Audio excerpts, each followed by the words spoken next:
voltamos com o nosso Tome Ciência. Hoje a gente está discutindo a química do amor e, além disso, já começam a surgir outras qualidades da discussão, que conta com a presença da Cibele Fabichak, que é médica e autora de livros sobre sexualidade. Depois você mostra o livro, vai falar um pouquinho mais dele. Tá? Temos também a Maria Alves Bruns, que é coordenadora do grupo Pesquisa Sexualidade e Vida, lá da USP, e o Ricardo Oliveira Souza, que é pesquisador neurologista lá do Instituto DOR e professor da Unirio. Bem, a gente acabou o bloco com a professora Maria colocando uma coisa que parece meio um estigma, né? As mulheres, mesmo homossexuais, teriam relacionamentos mais longos e os homens seriam mais volúveis, mesmo no relacionamento homossexual. Essas questões, eu vou remontar primeiro até para o Ricardo, elas também são visíveis do ponto de vista das pesquisas que vocês fazem, São. e depois a gente vai ver se quimicamente tem alguma razão de ser. Existe um dado muito curioso sobre o cérebro do homossexual masculino. As áreas de diferenciação sexual no cérebro, elas se localizam em alguns núcleos específicos do hipotálamo. E esses núcleos do homossexual masculino, eles têm características femininas. Isso não significa que o homossexual masculino seja uma mulher num corpo de homem. Pelo contrário, o que existe é uma condição completamente original que não é nem exatamente homem, nem exatamente mulher. Aquela ideia popular do homossexual como mulherzinha, ela não é verdade. E existe uma combinação muito curiosa no homossexual masculino, porque ele tem a hipersexualidade do homem exacerbada, só que direcionada para um objeto sexual do mesmo sexo. O homossexual feminino é exatamente a sexualidade da mulher, que em média é menor do que a do homem, direcionada para uma pessoa do mesmo sexo. Então existe um escalonamento, eu até gostaria de saber o resultado das pesquisas da Maria, exatamente se bate. Nós temos, em média, uma sexualidade menor, daí a maior estabilidade dos casais homossexuais femininos, uma sexualidade média um pouco maior entre os casais hétero e uma sexualidade extremamente acentuada entre os casais homossexuais masculinos, daí a maior rotatividade. Bate, Maria, vamos lá, Então, para não como deixar para o ar. nós trabalhamos com a pesquisa qualitativa. Então, nós trabalhamos com a história de vida destas pessoas, desses sujeitos, né, que a gente na pesquisa chama de colaboradores. Então, eu não tenho assim, essa categoria hiper, né? Mas nos relatos, e a hora que a gente faz uma análise do todo dessas pesquisas, então a gente percebe pelas histórias de vida desses sujeitos que eles têm uma manifestação da sua sexualidade diferenciada em termos de estabilidade ou de serem mais volúveis, colocando Da maneira como coloquei no popular, né? isso. Então eles se A vantagem é que eu expressam não de sou forma cientista, posso falar algumas de forma bobagens. diferenciada. Mas eu estou achando isso extremamente interessante porque me parece que aí há um encontro da pesquisa qualitativa com a quantitativa que é realmente muito oportuno, né? Deixa eu aproveitar, então, para pedir para a Cibele, já que eu falei, né, a questão do volúvel, não, dessa diferença entre, afirmado agora pelo Ricardo, entre homem e mulher, quimicamente, como é que é isso? Eu acho que nós temos que lembrar o seguinte, existe uma diferença importante do ponto de vista hormonal quando a gente fala em desejo, né, sexual. Quer dizer, um dos gatilhos fisiológicos do desejo sexual, que é o início, né, do comportamento sexual, vamos dizer, do ato sexual, enfim, de tudo que é todo o conjunto, né, do comportamento sexual, que é a testosterona, né? A testosterona é um hormônio fundamental aí no gatilho desse desejo sexual. E a gente tem que lembrar que os níveis de testosterona no homem, eles são classicamente mais altos do que na mulher, em torno de 10 a 15 marcou vezes. no imaginário humano que testosterona é homem, embora a mulher também Exato, exatamente. Mas a mulher, ela também, Sim, claro, possui níveis, só que menores. Então, uma das possibilidades, né, que a ciência vem aí tentando identificar, e juntamente com as áreas aí do sistema nervoso central, é o papel dessa testosterona, né, no homem, e como essa testosterona ela ativa outras áreas, por exemplo, do sistema límbico, né, dentre elas, uma delas que é a amígdala. A amígdala é uma estrutura dupla, né, que está localizada aí na região temporal aqui do nosso cérebro e que tem a ver muito com o desejo sexual, né? Ela tem relações aí com o hipotálamo, que é uma estrutura que expressa as nossas emoções e que, né, libera através de glândulas aí a testosterona. Então, aparentemente, no homem, a amígdala, ela tem uma atividade maior, está totalmente, intimamente ligada com o desejo sexual e mais ainda. Também se descobriu que o hipotálamo, durante as fases iniciais, né, da atração sexual, do desejo propriamente dito, o hipotálamo ele está mais ativado no homem do que na mulher e tem a ver principalmente com as funções de ereção e ejaculação.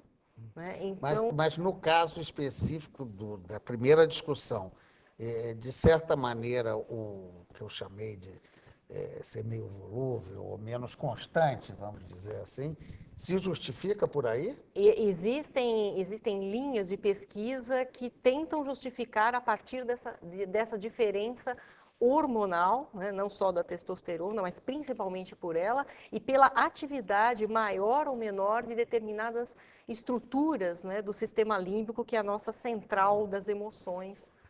Teve uma coisa que eu achei interessante quando eu pesquisei um pouquinho aqui para conhecer do seu livro, do seu trabalho, que dos estágios, né, que seria o amor mais permanente, a fase mais, seria regulado por um hormônio, oxitina, não é isso? Ocitocina. Oxitocina, desculpe a falha, mas parece que esse é o mesmo que parece que é usado também para auxiliar na amamentação, quer dizer, tem a ver com a permanência da espécie, realmente? Na verdade, a ocitocina, ela é um hormônio e é um neurotransmissor, né? Na verdade, ela tem aí dupla ou tripla função. Então, na verdade, as primeiras pesquisas identificaram a ocitocina como tendo efeitos, por exemplo, no parto, né? Tanto que o nome oxitocos, né? Aceleração, acelera o parto, porque contrai a musculatura lisa do útero. E também a oxitocina, ela favorece, estimula a amamentação, né, nas glândulas mamárias. Então, as primeiras funções conhecidas da oxitocina eram do ponto de vista hormonal. Só que depois, com as pesquisas, se descobriu que esse hormônio, ele é muito mais que um hormônio. Ele também age no sistema nervoso central, como um neurotransmissor entre as sinapses, entre os neurônios. E tem uma função fundamental aí, né, no sistema límbico, que é, vamos dizer, a nossa central das emoções, porque ela interage com várias estruturas e ela acaba expressando essas reações emocionais, né, através, por exemplo, do hipotálamo, que é uma estrutura que expressa as emoções. Então, se eu sinto alegria, eu vou rir, se eu sinto medo, eu vou tremer, e assim por diante. Mas esse mesmo elemento que é capaz de estimular a amamentação? Sim, a oxitocina se descobriu que, por exemplo, durante o orgasmo, existem picos altíssimos de oxitocina.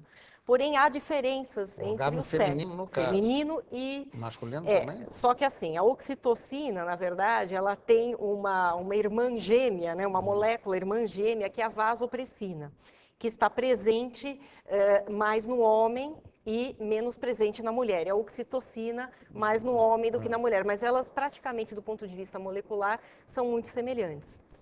Então, a oxitocina ela leva ao estímulo de uma série de comportamentos, por exemplo, estímulo do comportamento maternal, de proteção do filhote, por exemplo, diminuição da agressividade em relação ao parceiro ou companheiro, enquanto que a vasopressina, por exemplo, que é mais aumentada, né, no homem, ou tem receptores em maior número no homem, gera uma agressividade maior, por exemplo.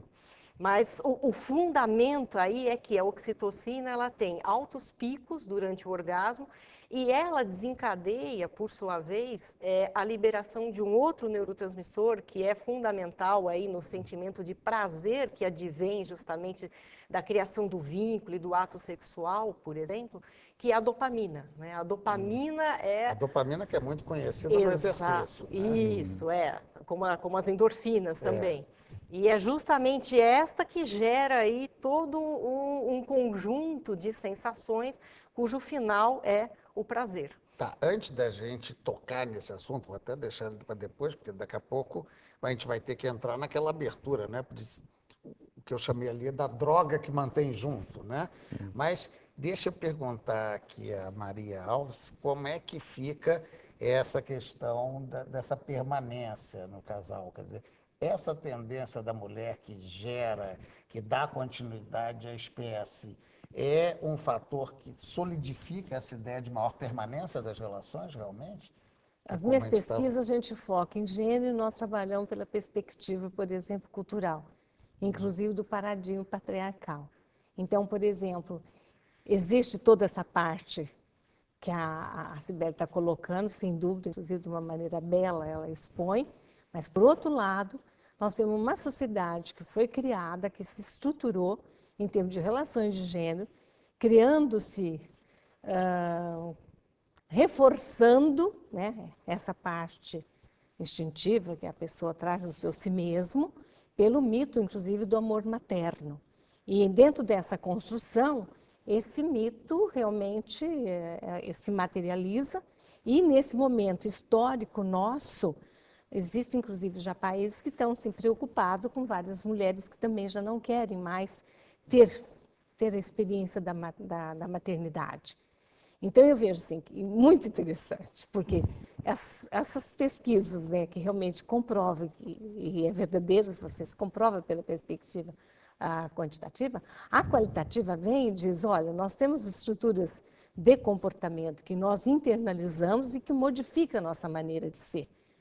E, portanto, nós temos hoje uma mulher moderna, essa atual, né, que trabalha e que sai, e que ela, na realidade, está fazendo uma opção por uma maternidade que até então era de 18 a 25 anos, ela está se postergando.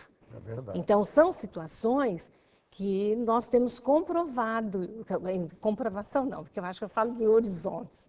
Existem, por exemplo, essas evidências, entre aspas, também nas histórias de vida dos nossos sujeitos. Então, ao homem, dentro dessa perspectiva do patriarcado, é incentivado. O homem iniciava a sua vida sexual antes com as prostitutas. Eles tinham as prostitutas e eles mantinham suas relações familiares. Existia uma certa conivência entre essa parceria, esse casal, essa família nuclear desse comportamento estável. Ele tinha os seus filhos ali e ele tinha seus outros amores, e essa mulher não. Essa mulher era realmente a mãe dos filhos. E isso não significa que ele não tinha filho com outras, né? Por isso, inclusive, que a paternidade nem sempre ela é assumida. O homem ainda não aprendeu a assumir a paternidade, né? Então, são questões que nós realmente pesquisamos e que elas são ricas, né, em termos Bastante, assim, do do ponto de nosso, vista da sociedade, da sociedade, mutação que nós temos, isso, em termos é culturais. enorme, a mudança é cultural. Bem, eu vou ter que fazer mais um intervalo, mas nós voltamos já já, rapidinho.